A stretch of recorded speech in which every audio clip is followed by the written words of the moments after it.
Have you ever wondered why we experience this thing called global boiling? Ever heard of why war is so rampant? Were you ever curious as to why there is violence everywhere, including in the digital world? If you have, then an appreciation is needed. And if you haven't, then please stay tuned. Did you know that the world back then used to be so pristine, so clear, and is much more lively? Us humans used to have such pride in maintaining cleanliness, stature, and even a balance and calm thinking. However, that was then.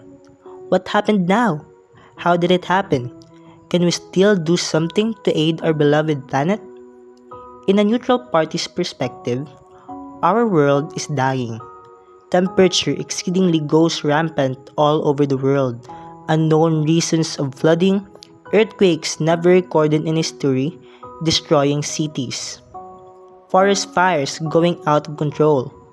Unfortunately, our global problems don't end there. We still have yet to see through the problems related to social media. Cyber harassment, cyberbullying, defamation, and even vulgar words such as kifi and deck, and the lack of simple netiquette.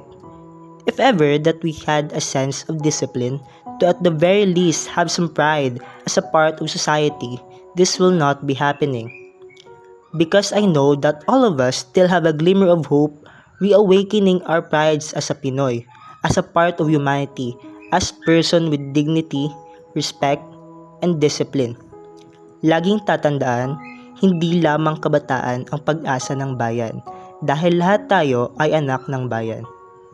A disciplined country makes a brighter future. #Bangon Pilipinas, disiplinadong mamamayan, ang pag-asa ng bayan, ako ay anak ng bayan. For more information, contact us at www.nowhere.com.